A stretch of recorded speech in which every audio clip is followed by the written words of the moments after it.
Cortes do Podteca.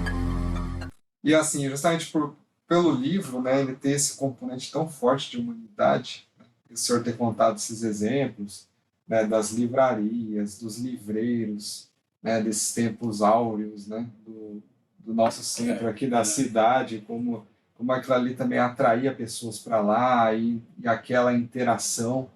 Agora, assim, né, com a nossa nova dinâmica das cidades, né, vai mudando muito, vai ficando tudo muito virtualizado, para o bem e para o mal, né? Até no caso dessa nossa conversa que a gente está gravando, vai ficar disponível depois na internet. Sim, sem dúvida. Então tudo tem um lado bom, mas também tem um lado ruim. Sem dúvida. E Não. essa perda das livrarias do centro, dessa pessoalidade, está sendo substituída por essa impessoalidade da internet, né?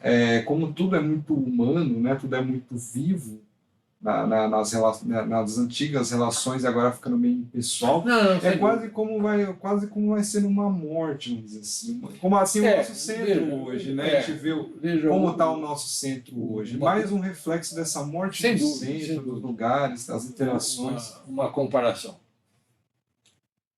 É extremamente vantajoso que o progresso na área de informática, etc., tenha chegado a tal ponto que você quer comprar um laptop, você entra, faz o pagamento, etc., recebe em casa. Só que um livro não é um laptop. Um livro depende de você conversar com uma pessoa que trabalha naquele setor, que tem ideia que dentro daquele assunto tem coisas até mais interessantes e mais baratas. Ou seja, essa conversa que se costumava ter com esses velhos livreiros não existe mais. Não existe mais, porque hoje as livrarias que existem também viraram uma espécie de supermercado. O atendente vai fazer lá o serviço dele, nunca mais você vai ver aquela pessoa. Raríssima oportunidade de você outra vez encontrar aquela pessoa, e ele nem vai lembrar de você também. Então, nesse particular, foi uma perda muito grande. Com relação ao fechamento da maioria das livrarias, isso é um fato que não ocorreu só no Brasil, em São Paulo, no Brasil. Boa parte das livrarias inglesas fecharam, boa parte das velhas livrarias americanas fecharam, mas, surpresa, surpresa, chamada capital da cultura, né? Paris, estavam começando a fechar. O Ministério da Cultura lançou um programa em que eles tiram os impostos do prédio, né? Enfim, seria o nosso IPTU, né? Dependendo da livraria, aquelas muito antigas, pagam de 30% a 40% do aluguel para que elas não fechassem. As principais livrarias de Paris não fecharam. Só que aí é uma estratégia dizer o seguinte: não, nós estamos fazendo uma opção, porque isso não é mais uma livraria, não é mais uma coisa de caráter meramente comercial, isso faz parte da cidade. É como se dissesse, a livraria foi tombada. E aí a prefeitura, o governo, enfim, assumiu boa parte disso daí. E mais, uns 3, 4 anos depois dessa política, eles viram que a região onde ficam as velhas livrarias francesas, em geral, magníficas, né? Estantes entalhadas em mogno, etc., etc., viraram um novo foco de turismo. Muita gente de fora, de outras regiões da França e estrangeiros, reservavam um dia para visitar as famosas livrarias francesas de Paris, né? Ou seja, a livraria não é um McDonald's de livros. Não é um McDonald's de livros. Aquilo tem que ter personalidade. Funcionários que estão há 30, 40, 50 anos lá. E tudo isso daí cria um clima que é, de certo modo, um clima que também a gente gostaria que tivesse em todas as bibliotecas. Sim, sim. Bom. Hã? seria uma espécie de uma parceria biblioteca-livraria e, por que não, editora também.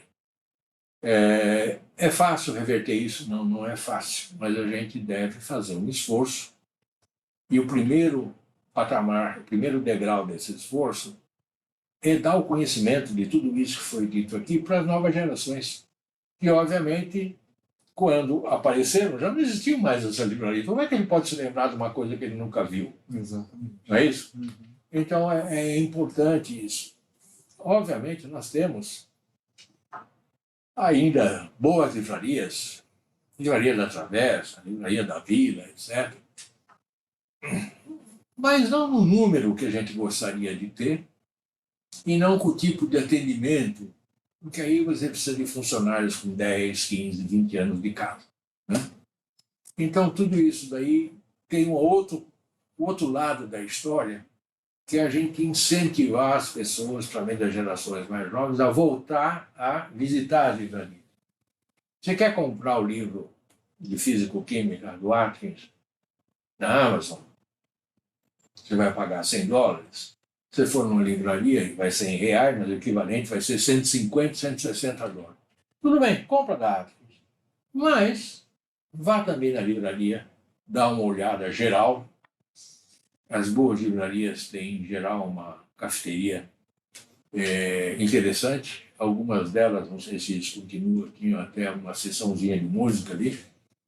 Ou seja, a livraria também não é só livro. Né? Livraria é o contato humano, que se fazia muito bem no velho centro. É um polo cultural também. Pode ser. Então acaba virando um polo cultural. Por acaso, falando nisso, o Instituto de Física Teórica ocupava um casarão, um palacete ali na Rua Pamplona, nos Jardins, um terreno enorme. E aí, obviamente, é muito tentador. Uma construtora de prédios procurou. Eles estavam precisando expandir mesmo. Deve ter envolvido muito dinheiro. Só que a exigência foi a seguinte: vocês construam os prédios, as torres, na parte do fundo do palacete. Da frente vai ser tombado. Vai virar um centro cultural. E dentro desse centro cultural, recentemente, imagino que seja uma pessoa de muitas posses, um milionário, que tinha como hobby livros, abriu uma livraria diferenciada. Dentro desse centro cultural, onde está o Instituto de Física Teórica. Durou um ano. Simplesmente não tinha frequência. A venda era muito pequena, muito reduzida. Então, esse costume da visita às livrarias, que era uma coisa muito comum na década de 10, 20, 30, 50, precisa de alguma maneira ser retomado.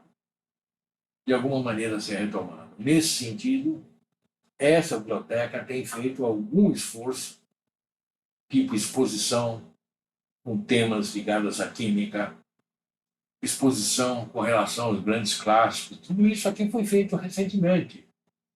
E vamos, com certeza, tentar fazer outras coisas para trazer o público para a biblioteca, não para vir consultar livro, até pode, não vamos proibir ninguém de consultar livro aqui, mas para uma conversa com autores de livros de química ou de outras áreas. Né? Temos agora auditório, etc., toda a infraestrutura para fazer isso. Até uma sessãozinha de música, tipo aí quinteto, não sei o quê, para dar um caráter mais cultural, mais diversificado, para mostrar que biblioteca não é depósito de livro. Depósito de livro não merece o nome de biblioteca, não é isso? Gostou deste corte? Assista no YouTube ou ouça no Spotify o episódio completo.